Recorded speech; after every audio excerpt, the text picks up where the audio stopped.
OMN qilleensa Oromiyaa irratti. Tamsaasa isaa kallattiin gama saatalaayitiitiin tamsaasuu irratti kan fuulleffate Oromiyaa Miidiyaa Neetwoork bitootessa tokko bara 2014 bakka uummati Oromoo isteetota Ameerikaatiif akkasumas biyyoottan adda addaarraa walitti dhufanii heddumminaan argamanitti sirna ho'aan eebbifamee jira. Sagaleen kun oduu aagaa bitootessa tokko bara 2014 jechuunis waggaa 8 har'aa foddaa televiziyoonii OMN irraan dhaga'amee ture. Miidiyaan gurraa fi ija uummata Oromoo dhalachuu isaatiif sagaleen misiraachoo gaazexeessitoota hangafaa OMN yeroo sanii Abdii Fiixee fi Alamaayyoo Qanaatiin uummata Oromootiif seeneffamedha. Qabsoo fi warraaqsa uummata Oromoo jaarraa lakkoofsiseef boqonnaan haaraan akka argamuu fi tarsiimoon dhalootaas akka haareeffamuuf bakkii fi yeroo waadaan itti seename guyyaa kana bitootessa tokko bara 2014.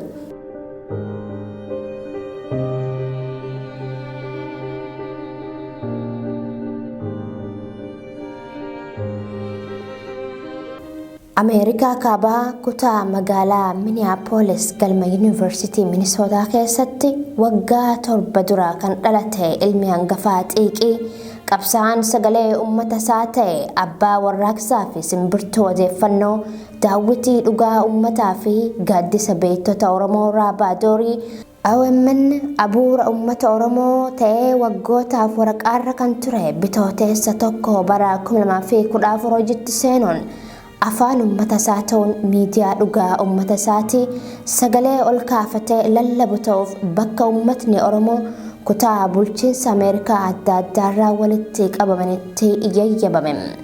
Guyyaan kunis gaafa sanarraa eegaluun sababoota guyyaa seena qabeessa isaan jechisiisan idaachaa adeemaa har'a ga'ee jira. OMN meeshaa hajaan Oromoo ittiin lallabamu qofa osoo hin taane meeshaa waraana ammayyaa kan ittiin lolanii injifatan ta'uu danda'uun waggoota lakkoofsisuu itti fufee jira. Waadaan qilleensa Oromiyaa bilisoomsuuf hundeessitoota miidichaatiin seenames hojiitti hiikamuun hamma uummata Oromoo bilisoomsutti tarkaanfachuun qarqara milkaa'inaarra daaddisaa jira. Bitootessa tokko bara 2014 hanga bitootessa tokko bara 2022 jiraatee kabajama hundeeffama waggaa 8ffaa isaatiif dhaqqabee jira. Fuula duratti baroota milkii hiixatee ilaalaa kan jiru OMN akkuma Oromoof irbuu waadeeffatetti qilleensa Oromiyaarraa osoo hin fagaatin haala qilleensaa jijjiiramu faana osoo hin raafamin utubaa odeeffannoo dhugaa ta'uun ijaa fi gurra uummatoota cunqurfamoo ta'e itti fufuuf ijaarsa mul'ata fagoo ilaalaa har'as hojiisaa haala boonsaatiin itti kaayyatee jira. Kabajamtoota daawwattoota OMN Dokumantarii gabaabaa har'aa kanaan diidhannaa OMN ganna 7 keessa dabre wal yaadachiisa hundeeffama bara gadaa tokkoffaa OMN waliin kabajachaa imala fuula duraatiif hawwii gaarii qabnu ibsachaa waliin turra. Hamma xumura sagantaa keenyaatti nu waliin turan afeerraa keenya.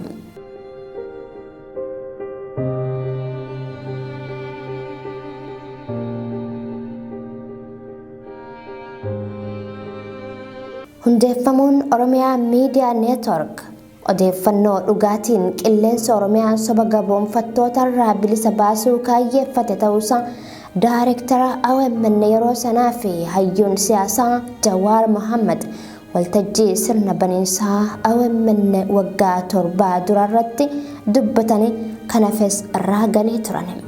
Ammatti olaantummaa ilmaan nafxanyaadhaa gama miidiyaatiin sirriitti uummata cabsuudhaaf halkan tokko rafnu jenne hin rafne ar'arraa eegalee qilleensa Oromiyaa irratti olaantummaan ilmaan alagaadhaa ummata keenya irra qabdu cabe.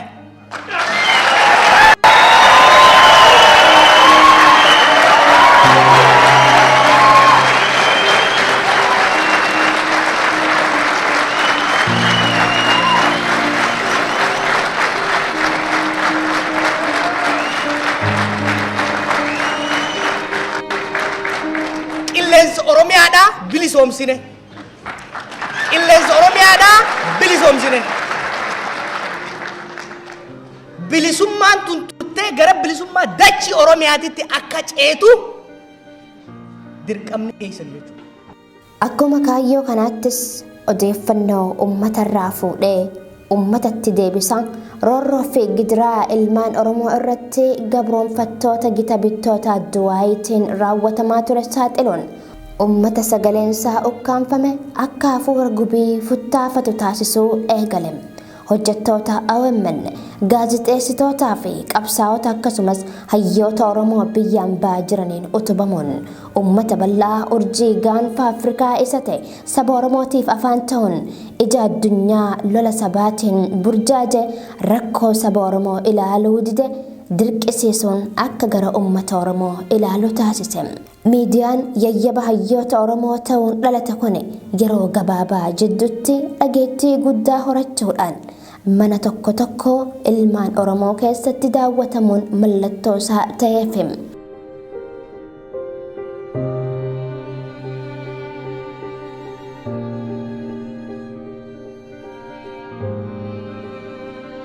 OMN hundeeffama isaarraa eegalee gama tokkoon milkaa'ina gama kan biraatiin ammoo jiidhaaf saaxilamuu eegale. Ajjechaa suukanneessaa uummata Oromoo irratti raawwatamuu fi saamichaalee callaa Oromiyaa irratti adeemsifamu gabaasaa akkuma dhufeen laphee jaalattoota miliyoonotaa keessatti seenaa gadi fageeffatus ija gabroonfattootaa keessatti gadootiin ilaalamaa ugguramuu fi cufamuuf dhagaan itti guuramuu eegale. Mootummaa Adduwaayee yeroo saniitiin maallaqni guddaan itti dhangala'uun dambalii saatalaayitii televezyiinii irraa akka buufamu taasifamaa ture jira. Haa ta'u malee deeggarsa uummata Oromoo keessumaa tumsa hawaasa diyaaspooraa fi kutannoo gaggeessitootaa fi ogeeyyii miidichaatiin battaluma dambalii isaatti deebifamaa dhugaa Oromootiif afaan ta'uun osoo gadiin ja'een rakkoo mara injifate shira isarratti godhamaa ture hundaa'u riqicha godhachuudhaan har'atti ce'uuf danda'eeti jira.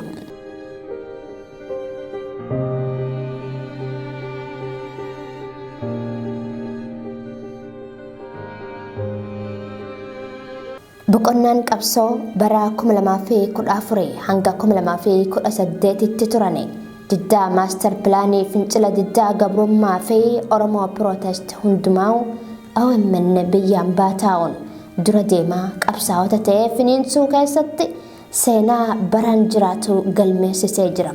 Sadarkaa idil addunyaatti hubannoo dogongoraa biyyoonni hambaa qabsoo Oromootiif qaban sirreessuu irratti dhiibbaa jabaa uumaa biyya keessatti ammoo Oromoon golee afran irraa hafuura tokkummaa akka walitti harganuuf fakkeenyummaa barsiisa. Ibidda xiiqii jaarraa tokko oliif dibamee turerraa daaraa haadhuu eegale. Bu'uuraalee ajaa'ibsiisoo hundeeffamuu OMN irraa eegalanii saffisa waggaa lamaa keessatti argamaa dhufaniinis biyyoonni lixaa fi miidiyaaleen addunyaa qabsoo Oromoo akka dhageeffataniif dhiibbaa uumuun hariiroo qabsoo fi meeshaalee dippiloomaasii guddaa ta'uun xiyyeeffannoo addunyaa harkisuuf danda'ee jira. Uummanni keenya yeroon har'a irratti walitti geenye kun wanni uummanni keenya bakka hundaa kanatti walitti dhuftaniif qabsoon Oromoo kan yeroo dheeraadhaaf godhamaa turte jabaattee uummanni keenya baatilee 3 dabre kanatti qabsoo waggaa 50 godhu san sadarkaa itti goolabuu irra ga'e irratti waan jiruuf yeroon irratti walitti dhufne kun yeroo akkaan murteessaadha. Gara tokkoon diinni uummata Oromooti irratti waraana labsee uummata Oromoo baadiyyaa magaalaa keessatti karaa fi bosona keessatti yeroo ajjeesaa hidhaa fitaa jiru kana keessa jirra jechuudha. Gara kaaniin immoo uummanni Oromoo tokkummaadhaan qabsaa'ee mirga abbaa biyyummaa isaa deeffachuudhaaf sochii cimaa baatilee dabran kana keessa godheen Oromoon ji'a onkololeessaa keessa jirtuu fi Oromoon har'a gundhaandalarra jirru gaalaallee adda adda jechuudha. Uummanni keenya injifannoo gurguddaa godheen diinni Chaayinaan, Raashiyaan, Ameerikaan biyyi hundi hidhachiiftee nurra ol tuulte sun hidhannoon isaa bishaan akka ta'e diinni tokkummaa isaa cimaa jaamee yaadamu san ka arrabni isaa wal dha'u diinni qawweedhaan nama oggolchiisa jaan sun ifiifuu bu'aa akka hin qabnee fi ummanni keenya garuu ummata tokkummaa qabu, ummata cimina qabu, ummata jabaa ta'uusaa mirkaneessee waan jiruuf arra Oromoon hundi bakka jiru mataasaa wal qabatee akka saba kamiitittuu nuti saba falmatee bilisummaa bahuu danda'u jee namu mana fi keessatti yeroo bilisummaa isaa itti fuunfatu keessa waan jirruuf baga kanaan nu ga'een jedha. Oromoon maaliif kana godhuu danda'e? Maali injifannooleen gurguddoon argaman? Yeroo dheeraadhaaf diinni dhufaa dabraan ummata keenya waan cunqurseef gadaantummaan akka ummatatti dhagahamu, abdii kutannaan ummata keessa akka babal'atu godhamaa ture. Har'a garuu ummanni Oromoo sochiin inni godhe tokkummaan ummata Oromoo, tokkummaa wallistoonni keenya sirban qofa yookiin leelisan faarsan qofa osoo hin taane tokkummaa hojiidhaan mul'atu, tokkummaa dantaa sabummaa, dantaa abbaa biyyummaa, dantaa Oromummaa irratti waliin falmatu ta'uusaa mirkaneeffate. San qofaa miti. Ummanni Oromoo abshaalummaa tarsiimoo gurguddoodhaan socho'uu akka danda'u mirkaneesse jechuudha. Kanaaf tokko kabajaa guddaadha horan. Gama lammataatiin yeroo dheeraadhaaf ummanni keenya keessattuu lubtasgaraan farreef haasayaa turanii biyya alaa kanatti faranjiin dhugaa teenya akka nuu beeytu, imimmaan nama keenya akka beeytu, haqa keenya saamame akka nuu beekan yeroo dheeraa irra kadhatamaa ture. Injifannoo ciccimtuu ummanni keenya godhe. Sirni sun sirna turuu danda'u akka hin taane waan mirkaneesseef ummanni Oromoo ummata itti abdatan, ummata itti irkatan, ummata boru shariika namaa ta'uu danda'u, ummata jabaa ta'uusaa waan mirkaneeffateef yeroo ammaatti biitii faranjiidhaa Oromoo cinaa dhaabbachuudhaaf salphii hin galin hin jirtu jechuudha. Injifannoo dippiloomaasii biraa guddaan kan argame. Gara fuulduraatis haalli kun cimeetti fuula qaba, ummanni keenya qabsoo isaa jabeessee itti fuula qaba.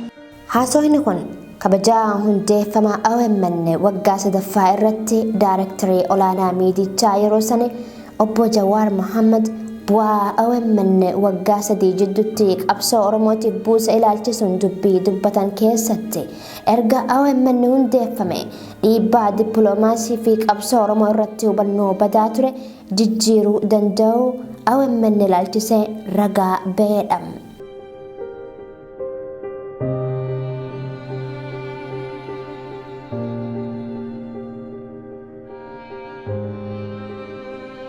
OMN baroota warraaqsi qeerroo waggaa afraniif walitti fufiinsaan deemaa turetti halkanii fi guyyaan osoo isa hin danqin fageenyi dachii fi galaanni guddaan Ameerikaa fi Oromiyaa jidduu jiru osoo isa hin daangessin Oromiyaa kutaa mara seenuun ooltee fi bultoo uummata Oromoo sakatta'ee uummata waggoota danuuf sagaleen isaa ukkaanfameef afaan ta'uun golee Oromiyaa foddaa televezyiinii xiqqoo keessatti agarsiisuun qabsoo uummatichaa keessatti gahee leencaa baataa turee jira. Gurmuun hayyoota Oromoo qabsaa'onni qeerroo fi hawaasni diiyaaspooraas waliin ta'uun hafuura tokkummaa baafatanii OMN irraan uummata Oromoo onnachiisaa, qabsoo Oromoo karaa qabsiisaa, hamileessaa guddaadhaan qorqalbii Oromoo fi Oromiyaa akka soonaniif OMN dirree ta'uuf hiree kennee tajaajila seenaan faarsaa jiraatu galmeessuu danda'ee jira. Xiinxaltoota siyaasaa yeroo yeroon xiyyaafannaa qabsoo fi tarsiimoo warraaqsaa afaan hayyootaa keessaa ba'uun gurra qabsaa'ota Oromiyaa jiranii akka dhaqqabuuf OMN ammas daandii ta'ee itti fufe. Mootummaan gabroonfataan biyyattis diishii mana manarraa buqqisus ummatni Oromoo jaalala addaa miidiyaa isaatiif qabuun bitamuun hidhaa fi reebicha keessummeessaa OMN daawwachuu ittuma fufe. Bara 2018 warraaqsi qeerroo finiinee fiixeerra yoo dhaqqabu Oromiyaa Miidiyaa Neetwork ammas bobaa qabsoo ta'uun daawwitii koompaasiin qabsichaa keessatti ilaalamu ta'e uummata isaatiif ijaa fi gurra ta'uusaa dhugoomsee jira.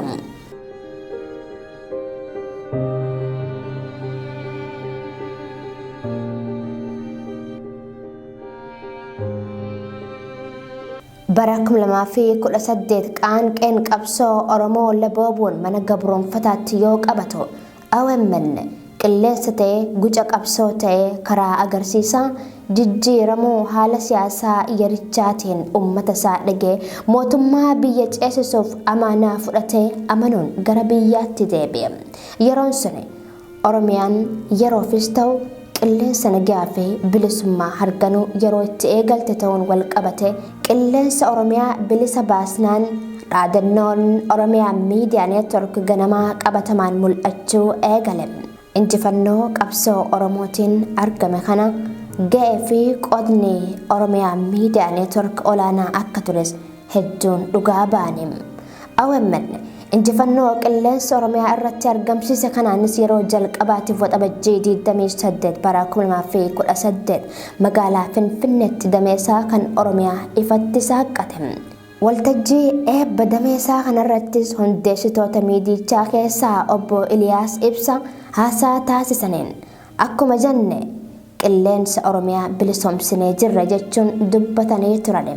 Akkuma gaafa hundeeffama OMN dursatti qilleensa Oromiyaa bilisa baaf itti aansinee uummata keenya bilisoomsina jennee waadaa keenya galmaan geeruuf uummata keenyattis dhiyaannee sagalee ta'uuf handhuura Oromiyaa Finfinnee geenyee jira.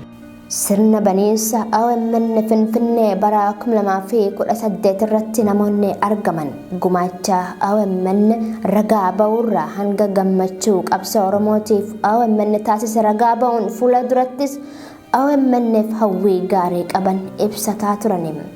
Dhaabbilee fi qaamoleen garaagaraa dhuunfaa fi waloon OMN jabaa ta'ee biyya keessatti akka gadi dhaabbatuuf tumsaa turanii jiru. OMN waan addaa godhee dammaqissa uummata Oromoo keessatti jijjiirama qabsoo uummata Oromoo keessatti shoora olaanaa taphateera. Maal dhugaa yoo ka dubbannu taate ga'een amma uummanni keenya keessa jiru biyyi keessa jirtu bukuurri waan kana maraa OMN ta'uu isaa namummaan tokko namni irraanfatee jiru natti hin fakkaatu. Qabsoo Oromoo keessatti jijjiirama siyaasaa keessatti OMN waan kana hojjetee hidhamee haasa'amee waan dhumuu miti. Gama qeerroo Oromoo kakaasutiin sagalee uummataa ta'ee bakka hundatti mobaayilaanis haa ta'u karaa naannawaadhaan karaa adda addaa waraabee sagalee uummataa addunyaa guutuudhaan gahaa ture. OMN ammaa miti yeroo rakkiftuu taate keessattuu waan irraa eeggamu hojjechaa ture. Amma immoo kana caalaa hojjechuu qaba. OMN miidiyaa biyya keessatti shororkeessummaatiin himatame biyya keessatti darbuu qofatu hin ta'in ilaaluun illee sadarkaan danda'amne irratti gahee jira waan tureef as taa'ee namni tokko bilisummaa miidiyaa otoo hin qabaatiin biyya Itoophiyaa irraa biyya Ameerikaatti ergee oduu qabatamaa dhiyeessuu irratti guddaa rakkata jedhee yaada. Amma garuu as Finfinnee keessatti banamuun isaa akkuma duraan jedhan ijaa fi gurra uummata Oromoo daran ta'uu danda'a. Sababiin isaa odeeffannoo waayitawaa ho'aan yeroo yerootti asuma qilleensarraa isa biratti darba waan ta'eef jechuudha. OMN Minnesota taa'ee yookaan biyyoota adda addaatti odeeffannoo lammaffaa sadaffaa fudhatee hojjechuurra iddoo madda odeeffannoo isaatti siqee hojjechuunsaa miidiyaa kana cimina miidiyaa kana qabiyyee sagantaalee fi oduu miidiyaa kana ciminaan akka dabalu natti dhaga'ama. Dabalataanis immoo qe'ee warra isaatti galee ooltee bulteessaa jiruuf jireenya uummata dhaabbatee fi daawwattoota hedduu biyya kanaa qaba waan ta'eef OMN as siqee iddoo odeeffannoon maddi odeeffannoo isaa jirutti siqee hojjechuunsaa miidiyaa kanaaf bu'uura yookaan utubaadha jedhee tiyyan yaada. OMN achi fagoo taa'ee hojii baay'ee hojjetaa ture ammallee qe'ee kana dhufee mana isaatti galee hojii guddaa hojjeta jedhee tan amana'an. Carraan inni miidiyaa jabaa ta'ee deemuudhaaf muuxannoo inni qabu jira.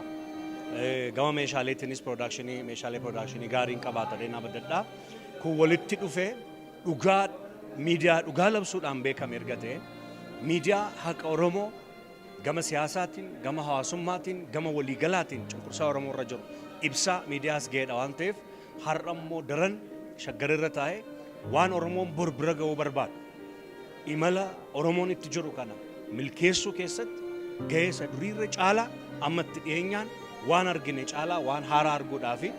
OMN damee Finfinnee banamee osoo hin turin sirni guddaa fi seena qabeessi qophaa'ee Daayireektara olaanaa OMN yeroo sanii fi jila OMN alaa galeef ummata bal'aadhaan simannaan seena qabeessi taasifame. Sirna simannaa OMN kanarrattis Pirezidaantiin Oromiyaa yeroo sanii obbo Lammaa Magarsaa Oromiyaa Miidiyaa Neetwork ilaalchisuun dubbii dubbataniin OMN miidiyaa qofaa miti qabsaa Oromootii jechuun ragaa baanii fi turaniin. OMN qabsaa saba Oromooti miidiyaa qofa miti. Kanaaf qabsoo saba Oromoo keessatti hirmaatee gumaacha guddaa taasisaa ture waan ta'eef kanarraan geenyu kana keessatti gumaacha inni taasiseef carraa kanaan galateeffachuun barbaada. Oromiyaa Miidiyaa Neetwork gara biyyaa seenee hojii ce'umsa siyaasaa qabsoo Oromootiin argame toora qabsiisuuf hojjetamu tumsa gaafileen Oromoo deebii akka argataniif miidiyaan qabsaa ji'ootaan booda bitooteessa 3 bara 2019 hundeeffama isaa waggaa 5ffaa galma Barkumeetti kabajatee ture. Uummatni Oromoo OMN akka ilma isaatti ilaalus sagantaa kanarrattis argamuun galma Barkumee miidhagsuudhaan abdii fi amanamummaas OMN'f qabu ibsatee jira.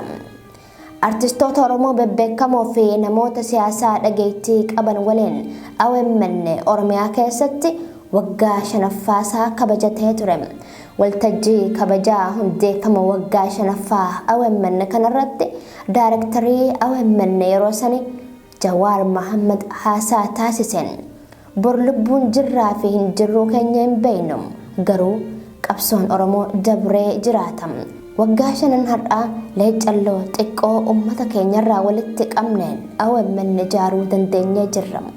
Dhugaa keenyas addunyatti agarsiisuufis itti milkooynee jirra jechuun OMN erga gara biyyaa seenes dhiibbaan gama mootummaatiin taasifamu itti fufee jiraachuu akeeke. OMN wayyaanee guddoo marsaa 99 isa guraa baate saniiw lafaan dha'uu danda'ee jira. Rakkoo fi shirri jiraatus OMN jabaatee itti fufa jechuun egeree OMN'f abjuu gaarii himee ture. Dhaamsi duraa waa'ee miidiyaati. Akkuma reefu jeetti dhugaa osoo qabnu haqa osoo qabnu hayni keenya awwaalametti leecalloo xixiqqoo uummata keenyarraa walitti qabneen humna namaa xiqqaadhaan dhugaa keenya mul'isuu dandeenye alatti hafan እዛው ትበሰብሳላችሁ osoo jaan biyya teenya galuu dandeenya jechuudha. Har'allee barbaachisummaa miidiyaa gadii xiqqeessitanii ilaalinaa. Bara kana keessatti, bara teknooloojii kana keessatti, bara globalizeeshinii kana keessatti ciminni miidiyaa dhugaa qabaatan qofa osoo hin ta'in dhugaa ofiisan bifa teknooloojiitiin bifa tarsiimoo masakameen geessuun barbaachisaadha. Akkuma waggaa 5 dura qilleensa Oromiyaa irratti dhartii fi sobni alagaa taraa itti wal dabraa ture san har'allee bilisummaa xiqqoo arganne injifannoo xiqqoo arganne nu harkaa buusuudhaaf waan xiqqoo harkatti buufane nu jalaa buusuudhaaf Oromoon waliin ta'u hoggansi Oromoo biyya bulchuu hin danda'u Oromoon nama fixuudhaaf deema ka jedhu ololli Oromoo fi Oromummaa jibbisiisuudha. Akkuma agartaniin miidiyaa mootummaatiin osoo nafne nurratti banamee jira. Akkasii miti qeerroo. Kanaaf ummanni keenyas dargaggeessi keenyas miidiyaaleen keenyaa fi mootummaanis barbaachisummaa miidiyaa gadi laaffisanii ilaaluun osoo hin taane miidiyaan wayyaanee gurguddoo sanii'uu kan lafaan dha'e ta'uu beekuudhaan har'as akka hin salphanne har'as taqamnu harkatti jabeeffachaa bifa hundaan dorgomaa deemuu barbaanna. Gama OMN'n akkuma amma dura godhaa turretti gaafa alagaa keessa turreeyyu gaafa biyya alagaa turreeyyu ni duuguudhaaf yeroo yaalametti irra aannee akkas geenyetti 99 nuuguranii 99 qilleensa irratti akka deebinetti har'allee jabaannee hojjanna. Bara kana keessatti waan dhugaa qabaatan qofaaf injifachuutu danda'amaa osoo hin taane dhugaa ofii bifa teknooloojiitiin deeggarameen dhageessisuutu murteessaadha. Kanaaf ammoo karaan tokko miidiyaadha kan jedhe Jawaar. Uummatni keenya barbaachisummaa miidiyaa beekuudhaan miidiyaa jabeessuu akka qabu dhaame.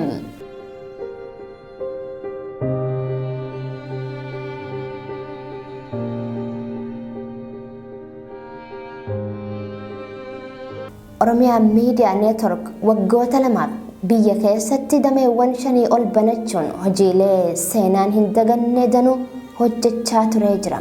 Hojiilee isaatiinis miliyoonota gammachiise isaan kufaatii isaa hawwan mataa gadi qabachiisuu danda'ee jira. Gaddaa fi gammachuu Oromoo kamirraa illee dhibee kan hin beekne OMN waxabajjii 29 bara 2020 ajjecha artistii qaalii Oromoo Haacaaluu Hundeessaa irratti raawwatameen gaddaa uummata Oromoo mudate qooddachaa sirna gaggeessaa isaa tamsaasa kallattiitiin osoo dabarsuu istiidiyoon isaa Finfinneetti argamu qaamolee mootummaatiin weerarame. Ajjecha artistii Haacaaluu Hundeessaa boodas istiidiyoon OMN Oromiyaa keessaa cufamuun qabeenyaan dhaabbatichaa danuun saamamee hojjettoonni miidichaa kan biyya keessaa gariin hidhamanii gariin biyya ari'atamanii hojiin miidichaa kan istiidiyoo muummee Finfinneetti tamsa'u oggurame. Boqonnaan seenaa OMN kan Oromiyaa keessaa simannaa artistii Haacaaluu Hundeessaatiin saaqame gaggeessaa isaatiin goolabamuun taatee galmee seenaa OMN irratti yommuu yaadatamudha.